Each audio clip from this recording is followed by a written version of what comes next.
Thiruvananthapuram parliament മണ്ഡലത്തിൽ ഇക്കുറി നടക്കുന്നത് അതിശക്തമായ ത്രികോണ മത്സരം. ഇവിടെ മത്സരിക്കുന്ന 3 പേരും അതിപ്രശസ്തരാണ്. കഴിഞ്ഞ പാർലമെന്റ് തിരഞ്ഞെടുപ്പിൽ BJP ആയിരുന്നു തിരുവനന്തപുരത്ത് 2ാം സ്ഥാനത്തെത്തിയത്. LDFന്റെ C. ദിവാകരൻ 3ാം സ്ഥാനത്തേക്ക് പിന്തള്ളപ്പെട്ടു. വിശ്വപൗരനായ ശശി തരൂരും ടെക്നോളജി വിദഗ്ധനായ രാജീവ് ചന്ദ്രശേഖറും തമ്മിലാണ് തലസ്ഥാന മണ്ഡലത്തിൽ പ്രധാന പോരാട്ടം എന്നാണ് പൊതുവെയുള്ള സംസാരം. രാജീവ് ചന്ദ്രശേഖർ തരൂരിനൊപ്പം കട്ടയ്ക്ക് നിൽക്കുന്ന സ്ഥാനാർത്ഥി എന്നാണ് തിരുവനന്തപുരത്തുകാർ പറയുന്നത്.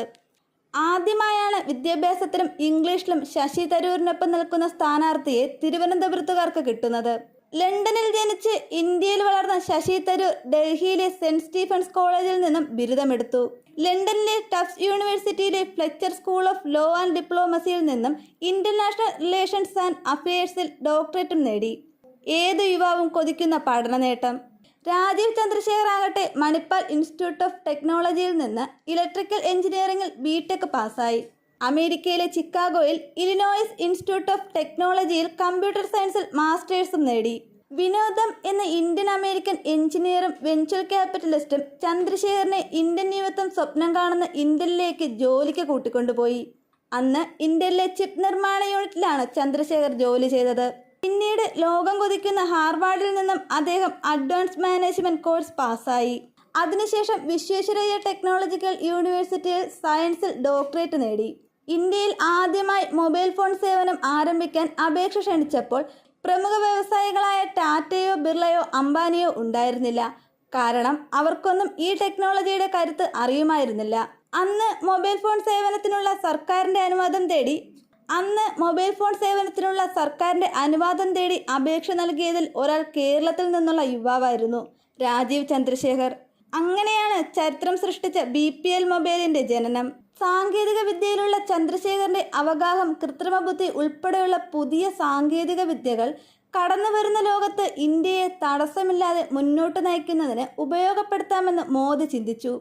അങ്ങനെയാണ് മോദി രാജീവ് ചന്ദ്രശേഖറിനെ IT മന്ത്രിയായി ക്യാബിനറ്റിലേക്ക് കൊണ്ടുവരുന്നത്. ഇന്ത്യയുടെ പുതിയ ടെക്നോളജി കുതിപ്പിന് കരുത്തു പകരാൻ ജനം ചന്ദ്രശേഖറിന് ഇനിയും അവസരം നൽകുമോ എന്ന് കാണേണ്ടതുണ്ട്. ശക്തമായ പ്രചാരണമുണ്ടെങ്കിൽ തിരുവനന്തപുരത്ത് BJPക്ക് ജയിക്കാൻ സാധിക്കുമെന്നാണ് അവരുടെ വിശ്വാസം. വിശ്വപൗരൻ എന്ന് വിശേഷണമുള്ള ശശി തരൂരിനെ പരാജയപ്പെടുത്തുക എന്നുള്ള ലക്ഷ്യം മുന്നിൽ കണ്ടുകൊണ്ട് തന്നെയാണ് കേന്ദ്രമന്ത്രിയും ടെക്നോളജി രംഗത്ത് ഒട്ടേറെ സംഭാവനകൾ ചെയ്ത രാജീവ് ചന്ദ്രശേഖറെ തിരുവനന്തപുരത്ത് മത്സരിക്കാൻ BJP തയ്യാറായത്. UDFിലും NDAയിലും ലോകശ്രദ്ധ നേടിയ വ്യക്തിത്വങ്ങളാണ് മത്സരിക്കുന്നത്. ഇരുവരുടെയും വ്യക്തിപ്രഭാവം UDFിനും NDAയ്ക്കും പ്രതീക്ഷകൾ നൽകുന്നുണ്ട്. 1971 നെഹ്റുവിന്റെ വിശ്വസ്തനായിരുന്ന VK കൃഷ്ണമേനോൻ CPM പിന്തുണയോടെ സ്വതന്ത്രനായി മത്സരിച്ച് ജയിച്ച മണ്ഡലമാണ് തിരുവനന്തപുരം. അന്നു മുതൽ തിരുവനന്തപുരം ദേശീയ ശ്രദ്ധ നേടിയ ഒരു മണ്ഡലം കൂടിയാണ്. വിശ്വപൗരന്മാരുടെ വരവോടുകൂടി വീണ്ടും തിരുവനന്തപുരം ചർച്ചയാവുകയാണ്.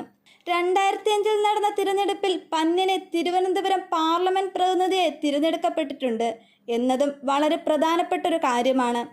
അന്ന് വിജയിച്ച പന്ന്യൻ രവീന്ദ്രനെ സ്വീകരിച്ചത് കോൺഗ്രസ് വിട്ട K. കരുണാകരനാണ് എന്നത് മറ്റൊരു രാഷ്ട്രീയ ചരിത്രത്തിലെ മറക്കാത്ത ചിത്രമാണ്. സാധാരണക്കാരനെ അറിയുന്ന സാധാരണക്കാരനായ തിരുവനന്തപുരത്ത് മാത്രമല്ല, കേരളത്തിൽ മുഴുവനും വ്യക്തിബന്ധമുള്ള പന്ന്യൻ രവീന്ദ്രനും കരുത്തനായ സ്ഥാനാർത്ഥി തന്നെയാണ്. 2021 നിയമസഭാ തിരഞ്ഞെടുപ്പ് ഇടതുപക്ഷത്തിന് പ്രതീക്ഷകൾ ഉണർത്തുന്ന കണക്കുകളാണ് നൽകുന്നത്. കഴക്കൂട്ടം, വട്ടിയൂർക്കാവ്, തിരുവനന്തപുരം, നേമം, പാറശാല, നെയ്യാറ്റിൻകര മണ്ഡലങ്ങൾ LDFിനൊപ്പം നിന്നപ്പോൾ കോവളം മാത്രമാണ് UDFിന്റെ ഭാഗമായത്.